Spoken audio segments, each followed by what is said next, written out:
So you guys know what I've never done? A review of my own bike. This is a 2006 Yamaha Warrior. It's part of the Roadstar family. 102 cubic inch motor, 1700cc bike. Decent sized bike. Not extremely big. Not tiny. I have just a standard rear end setup. A lot of guys go with a rear fender elimination kit, a tag removal, they put it somewhere else. This does have Vance & Hines big shots, stock air boxes. I have moved my forward controls forward 3 inches on both sides. I don't think this color was just for the 2006. There was a couple years that had this paint scheme, but I love it. Stock seats. Might change that later. Runs great. Mine's got 11,563 miles on it. When I got it back in April, it only had like 7,300, so I put a little bit good miles on it.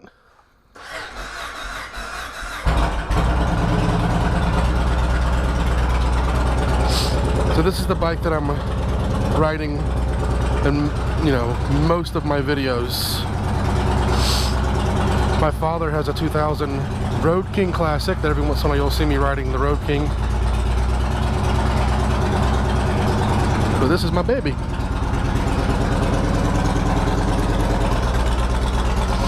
And I like her. I like her a lot.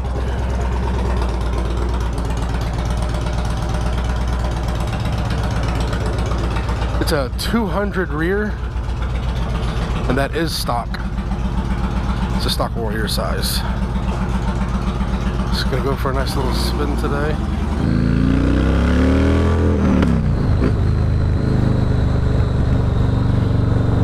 So yeah, before I bought the Warrior, I went and looked at a whole bunch of different cruisers. I rode sport bikes on and off for almost 10 years. So I've had CBR 1000 RRs. I even had a Firebolt. I had a Buell Firebolt XB12R. I liked it. Very short wheelbase, very torquey bike. My CBR 1000 RR was kind of a different breed than the Buell, of course. Everybody's familiar with the 1000 RRs. I had a Gixxer 750 for a while. I had a Cowie 636 before I got fat. So I love my sport bikes. I didn't own, but I had a good friend of mine who had a Hayabusa, so I rode that during the whole summer. So I really enjoyed the Hayabusa. So when I got married, and when you get married, you got to make sacrifices. And my ex-wife was a bitch, so I couldn't have a motorcycle. So after I got divorced, hallelujah. I decided I was going to reward myself and I was going to get a motorcycle, and I went and rode a couple different sport bikes, and I'm getting old and fat now. The divorce really took a toll on me. I gained a lot of weight, yada yada. So I was like, I want something that has the feel of a sport bike, the nimbleness, something I could really toss around the corners and really enjoy riding. But that was more of a cruiser style. I didn't want, an ugly bike. I didn't want something that was too big. I can't get something that's too small. I'm 6'3" and over 300 pounds. So I was like, I want to get a nice muscle cruiser. And boy, was I not disappointed when I rode the Warrior. So what did I ride before the Warrior? I rode the Kawasaki Mean Streaks. I rode a bunch of the Boulevards, as a matter of fact. A bunch of the Suzuki Boulevards. I rode the Suzuki M109Rs, a couple different ones. I rode Harley V-Rods. I rode a couple of the different V-Stars in the V-Star family. I rode a V-Max, a Triumph Speed Triple. I rode a bunch of different bikes. I rode the Warrior. I loved the Warrior. I rode a couple, the V-Max and some others were fast. This is not an extremely fast bike, okay? It's a quick bike. It's a very torquey bike. But the thing that drew me back to the Warrior was the nimbleness. This bike has inverted R1 forks on it. That's just how the Warrior was built. And it's just the tossability of this bike The way it feels, the balance is amazing. So this bike doesn't really feel like you're sitting in the bike, you're sitting on the bike, okay? So the center of balance is like where your crotch meets the seat, okay? So it's very tossable. You can really get it into a corner. Very maneuverable, easy to toss it in and out of bends, changing lanes, that kind of thing. Now, I think stock these bikes are kind of quiet. This one is not quiet. This has got a power commander underneath the seat. I have it mapped kind of running kind of rich, so it backfires and spits flames and all kind of cool stuff, manly stuff. The exhaust, when I bought the bike, it had this exhaust on it. I wasn't too sure about it, but it makes the bike just sound like it's got some balls, and it does. So I loved it. I bought it. I got a really good deal on it.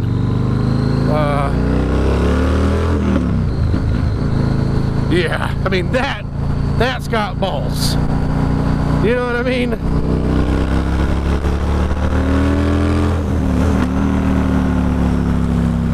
It's got some balls. Now, it might not be the fastest thing around, but it's got some balls.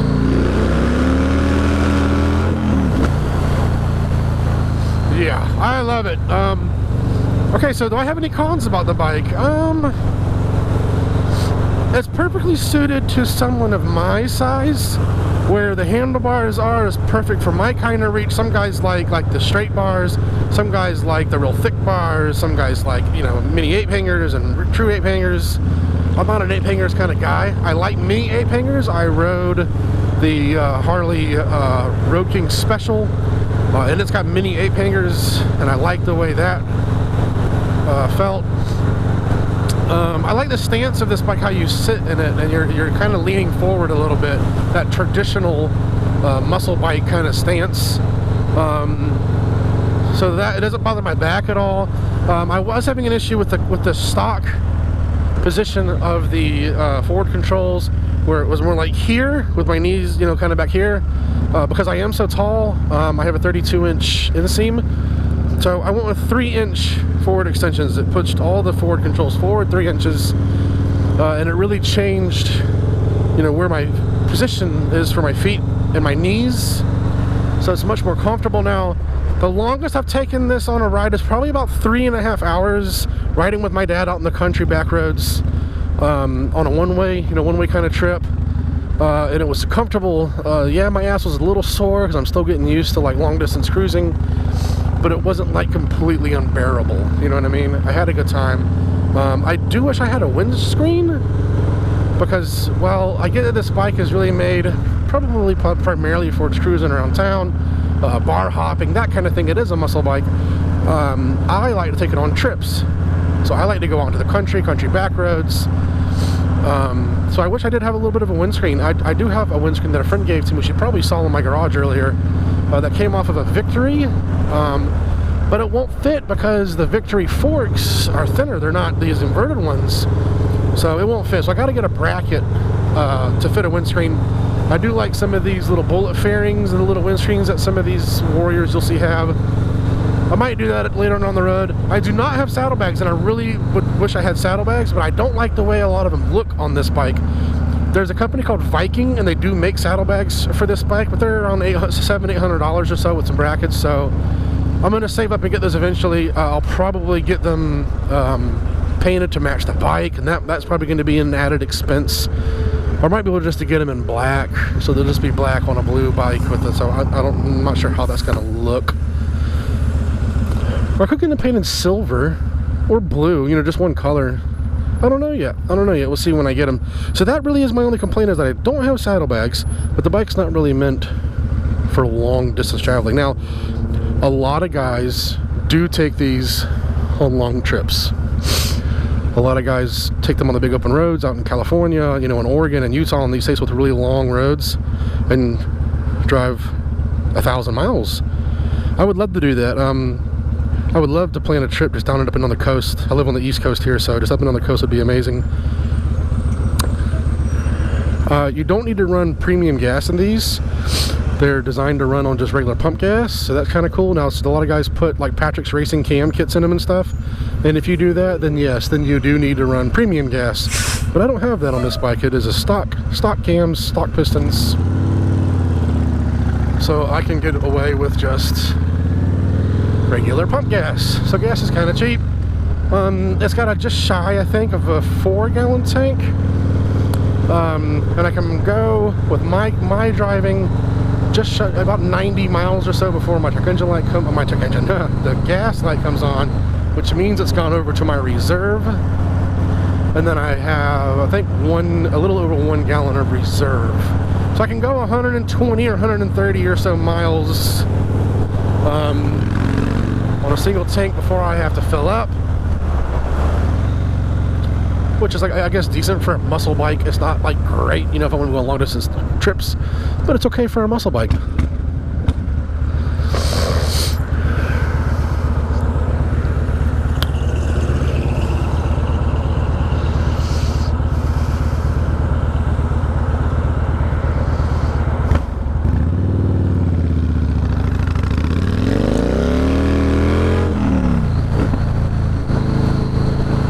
So yeah, so that was, you know, 0 to 40 in 1 second. I mean, it's a pretty quick bike. Lots of low end grunt, lots of low end torque. The top speed, a lot of people have different top speeds, reported top speeds on these. Again, I'm 350 awesome odd pounds, 6'3". I'm a big rider. There's a lot of wind resistance with me. I have had this bike up to about 125. And it probably has more, but with the wind resistance and the weight of the rider, I probably couldn't get much more out of it. But that's still plenty. I mean, there's no reason why you wouldn't go that fast. Just cruising around town, it's perfect. I got my Senna, I'm listening to some mellow beats, you know. The brakes, so I usually can't hear it until I watch the videos back because I'm listening to music and the bike's loud. I do need some new front pads, I think. They're squeaking a little bit, but the brakes are fantastic on this bike. It does have dual disc on the front. So the brakes are more than adequate. I have had them fade on me a little bit when I did some very spirited riding for a large amount of time on some really twisty roads. So, you know, watch that if you're going to be doing a lot of really twisty, hard braking stuff. But other than that, fantastic. The clutch is nice and light. You know, the shifts right where you would expect them to be. I do have a rev counter up there, so I can keep an eye on my RPMs, even though a lot of times you can just do it by ear. What else? Mirrors are large and adequate. They're not funky looking. A lot of guys change them out for bar ends or something. I just leave them alone. I really don't have a whole lot of plans to mess with the bike itself besides adding like saddlebags and maybe a little windscreen. I'm going to leave it alone. Other than that, it's perfect. Now these motors are known to last a very long time if you take care of them. Yamaha are very reliable, very good motors. This motor in particular, a lot of people really like. It'll last a good long time if you take care of it. Of course, I do plan on taking care of it. I change the oil. I use what Yamaha recommends. I know a lot of guys will change it out for, I don't know, some funky brand that they like or something, but I go with whatever the manufacturer recommendation is. I did this when I got the oil change and the spark plugs done and all that. I did put some kind of better performance spark plugs in them, but they run fantastic. I've had zero issues out of this bike really. Once or twice I thought I was maybe having like some clutch slippage, but I think it was just a cold day because it is belt driven. So if it's a really cold day, that belt, I don't know, might slip a little bit. I'm not sure. For when it warms up, there might be a little bit of a difference, but so far it's been fantastic. I'll have to get into some corners. I'm sure you guys have seen me ride this into some corners and just how flickable, I say flickable, like that's a real thing, flickable, but it's very flickable. It's very nimble. You feel it in your ass. It wants to go around corners. I've almost ground the bottom of my pegs off because you can easily drag the pegs on this thing quite easily. Very fun bike. I love it. Okay, so how much does it cost to get into one of these? You can get a really nice example for about $4,000, $5,000.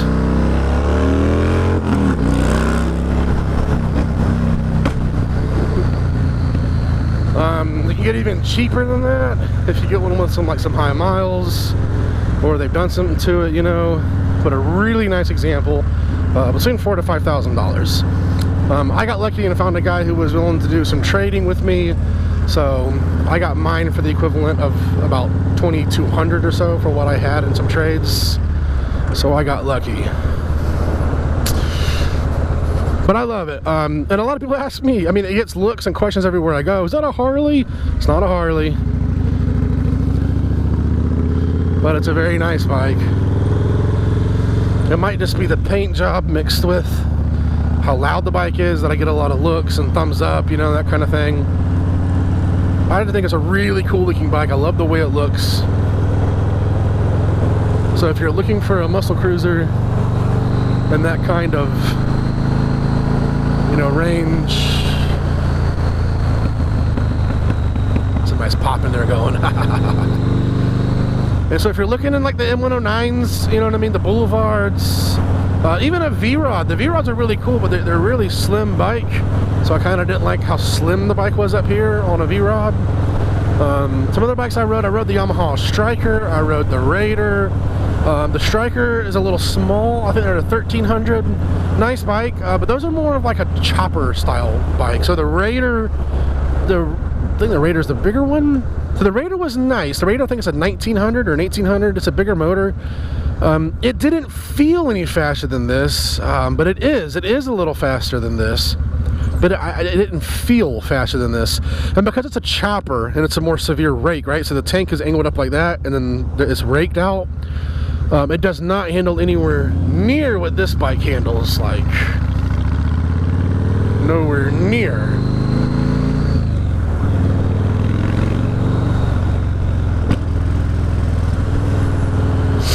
I'm not saying it's a terrible handling bike, the Raider. I'm just saying that it's nowhere near as nimble as this bike. It's not set up the same. It's a different style of bike.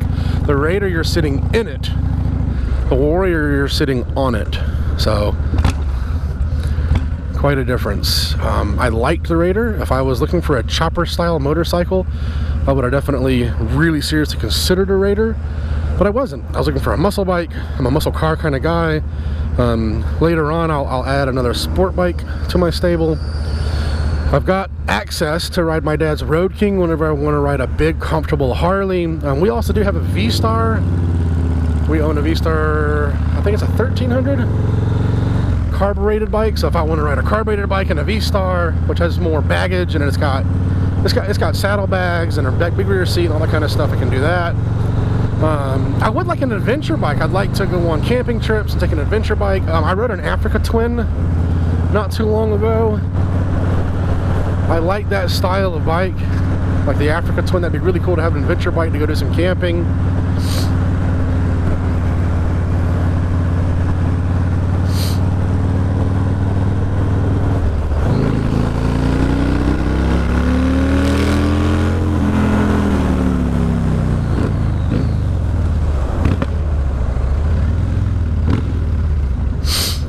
Fun. So the brakes are very good, shifts are nice. Oh, so if you look back at my channel, you'll see a video where I'm kind of riding along, and yeah, I know I was trucking a little bit, and that box truck pulled out in front of me, did that turn in front of me. It's a really good example of how nimble this bike can be, because you saw me able to go all the way to the left between its bumper and the bollards for that turn lane, and then swing back to the right almost immediately to miss that curb. So that's what I'm talking about when I say that this bike has got some nice ergonomics. And I can't say nimble enough. Nimble, nimble, nimble. It's a nimble bike. Dude, if you like sport bikes, you would really enjoy the way this bike rides.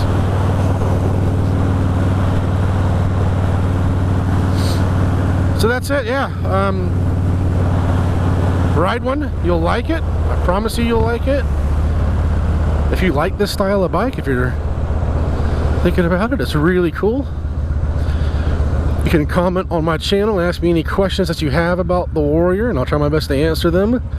Okay, so insurance. Insurance for me, I'm 33 years old. No accidents, no tickets. I put full coverage insurance on it through Progressive because I'm with USAA, through a military family. But USAA won't insure a motorcycle, so it goes through Progressive. So I have it insured through Progressive, and for the entire year, it was $90 for the entire year. That's awesome. That's awesome, because this is not in a high risk insurance category, so that's pretty cool. 90 bucks for the entire year. That's very affordable. And the bike itself is very affordable. They hold their value quite well, comparable to other motorcycles from the same era, unless you look at like Harleys. Harleys always demand a premium. But other Yamahas and Suzukis are all in that same kind of price range. I would take this over any of those if you're looking for this kind of bike. So yeah, that's been my little impromptu review of a bike that I own. I know I'm biased because I own the damn thing, but yeah, it's my honest to God feelings about it. I would buy another one. I would own two. My father would really wants like an old school like kickstart, you know, old Harley or something. So we've been looking at those. So I might have something cool coming along here pretty shortly. I did start doing cooking videos. I hope you guys liked the last one I did with my cat who hung out for the whole video. It was pretty cool. I'll probably do some more of those because why not? It's something to do. I'm probably going to hold off on doing the BMW Z3 project video until like late spring, early summer, just because of budget constraints, and I don't have anybody to help me to work on it until then. I'm not very mechanically inclined. That's another good thing about this bike. I am not mechanically inclined. I have a good mechanical knowledge, I think. I can change tires and oil and stuff like that, but when it comes to a motorcycle, it's a little different than a car as far as changing tires and oil. And I can do it on this bike. I can change my own oil on this bike. It's very easy to do. Just there's YouTube videos on there how to do it. So yeah.